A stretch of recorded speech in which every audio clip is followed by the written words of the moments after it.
এই গরমের সিজনে বাজারে গেলে হয়তো খুব বেশি কাঁচা সবুজ টমেটো চোখে পড়ে না, তাই না? তবে একটা জিনিস আমরা সবাই জানি, টমেটো যেহেতু সারা বছরই চাষ হয়, তাই একটু খুঁজলেই বা সবজিওয়ালাকে বললেই এই কাঁচা টমেটো কিন্তু এখনো পাওয়া যায়। আর মজার ব্যাপার হলো, এই কাঁচা সবুজ টমেটো শুধু রান্নার জন্যই না, এতে আছে ন্যাচারাল ট্যাঙ্গি ফ্লেভার, সাথে ভিটামিন সি আর কিছু পাওয়ারফুল অ্যান্টিঅক্সিডেন্টস, যা গরমের দিনে আমাদের শরীরকে ফ্রেশ রাখতে সাহায্য করে। কিন্তু আসল প্রশ্নটা হলো, এই সাধারণ কাঁচা টমেটো দিয়ে কি সত্যি এমন একটা কারি বানানো যায় যেটা খেয়ে সবাই অবাক হবে? আজ আমি আপনাদের সাথে ঠিক সেরকমই একটা কারি শেয়ার করতে চলেছি। তবে এখানে শুধু রেসিপি নয়, রেসিপির সাথে থাকছে কিছু টিপস, যেগুলো জানলে এই কারি রেসিপিতে কোনো সমস্যাই আসবে না, আর স্কিপ করলে কিন্তু সেই টিপসগুলো মিস হয়ে যেতে পারে। প্রথমে কাঁচা টমেটোগুলোকে ভালো করে ধুয়ে নিয়ে কেটে নিয়েছি। এবার ননস্টিক ফ্রাইং প্যানে সরষের তেল দিয়ে গরম করে দুটো শুকনো লঙ্কা ভেঙে দিয়ে দেবো, এক ছোট চামচ সর্ষের দানা দেবো। এখানে আসছে প্রথম টিপস। কাঁচা সবুজ টমেটো মাঝে মাঝে একটু তেতো লাগে, তাই কাটার পর 5 মিনিট হালকা নুন দিয়ে রেখে ধুয়ে নিলে এই তেতো ভাব অনেকটাই কমে যায়। এখানে এবার কেটে রাখা কাঁচা টমেটোগুলোকে দিয়ে দেবো, আর দেবো সামান্য নুন, হলুদ গুঁড়ো। এবার ভালো করে মিশিয়ে নেব।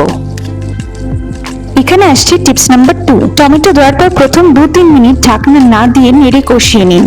এতে কাঁচা গন্ধটা চলে যায় এবং টেস্ট অনেক বেটার হয়।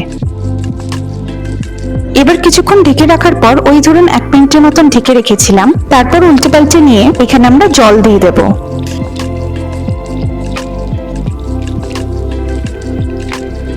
এবার আবার কিছুক্ষণ টমেটোটাকে ঢাকনা দিয়ে রেখে দেব ভালোভাবে সেদ্ধ হওয়ার জন্য।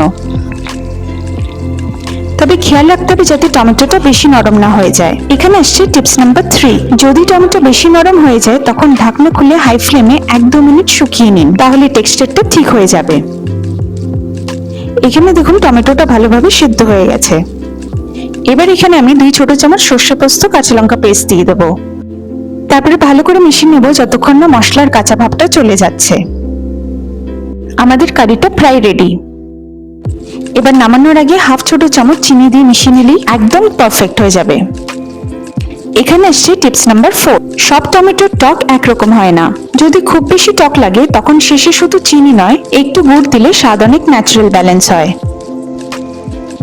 দেখলেন তো, এই গরমের সিজনে কত সহজভাবে তৈরি হয়ে গেল কাঁচা টমেটো দিয়ে দারুণ একটা কারি। আপনারাও বাড়িতে বানিয়ে দেখুন, আর খেয়ে কেমন লাগলো অবশ্যই আমাকে কমেন্টে জানাবেন। এমন সুস্বাদু এবং সহজ টেস্টি রেসিপি পেতে চ্যানেলটা সাবস্ক্রাইব করতে ভুলবেন না, আর রেসিপিগুলো ভালো লাগলে প্রিয়জনদের সাথে শেয়ার করে দেবেন। খুব তাড়াতাড়ি দেখা হচ্ছে নতুন একটি স্বাদ, নতুন একটি গল্প নিয়ে। ভালো থাকবেন, সুস্থ থাকবেন।